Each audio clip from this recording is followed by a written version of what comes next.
So it's time for me to weigh in on this Steven Crowder versus Daily Wire situation. And if you're conservative, I want to find out if you kind of feel the same way that I do. Let me just start by saying I started by believing Steven and thinking, here's a guy who's discovered something shady going on with big tech. He didn't reveal any names, with big conservative corporations. He didn't reveal any names, and he just started saying this is wrong. And he showed some of the terms that were on that term sheet that he received. Then Jeremy Boring responded, and he made a solid case, very passionately and honestly, very openly shared the entire term sheet and shared how this was just a starting sheet for negotiations. It was not meant to be a contract complete. It was a starting term sheet for negotiations. So then I thought, Daily Wire is a smart business company, and they're doing things that, of course, are beneficial to them, but they're also, offering a lot of money.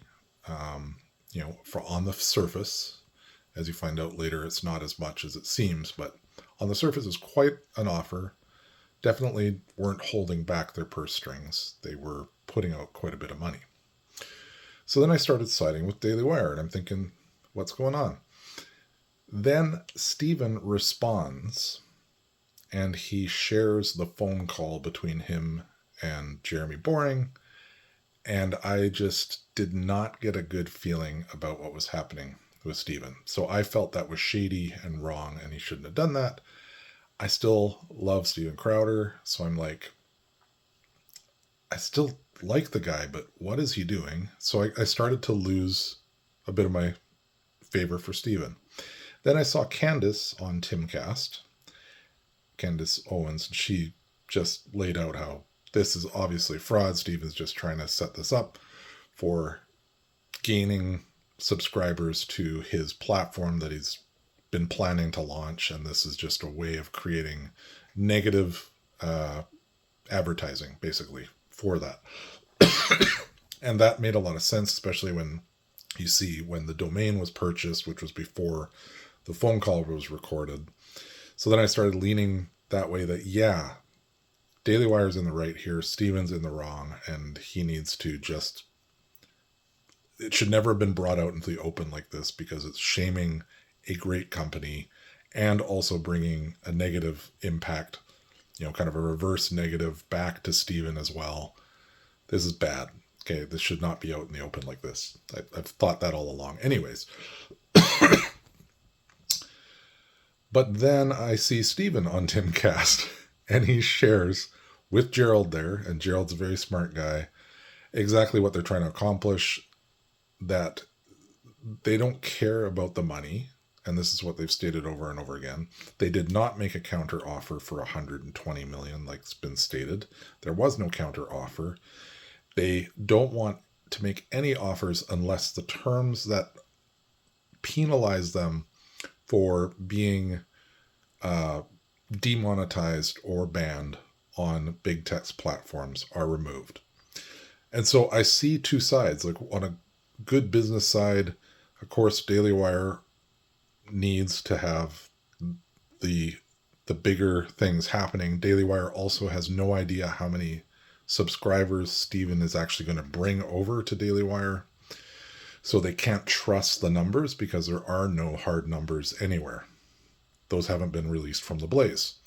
So I understand the Daily Wire side, but then I also understand Steven's side, because the fact is that he already runs his business in minor compliance, enough that he's not removed from YouTube, but then he goes straight to his piss off section and goes to Mug Club. And in Mug Club, he's free to say what he wants. And this is the format of Daily Wire as well. Daily Wire just wants sponsored ads to be read and do ad reads, as well as potential monetization on the platforms. That's the main difference. And in fact, I believe Jeremy Boring said he was inspired by Steven Crowder with his Mug Club to start the Daily Wire the way they did it. And it's an effective format where they use the big platforms to gain the biggest audiences and then move to the behind the paywall platforms. Makes a lot of business sense and it works.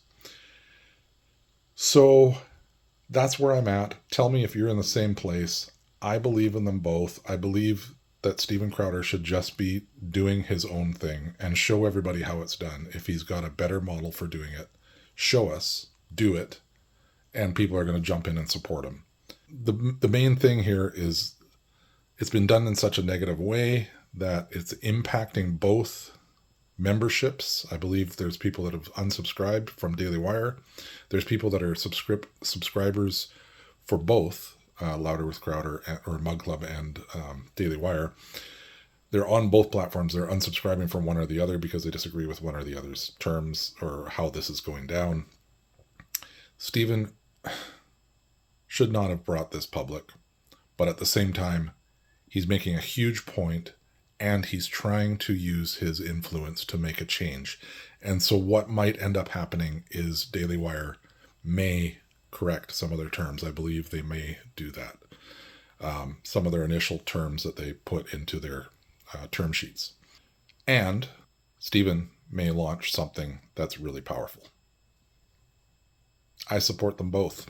They're both great, great content creators for the conservative voice. Let me know if you're feeling exactly the same way I am, because they're both great companies, both contain great people, and they're both going to succeed. Who do you side with?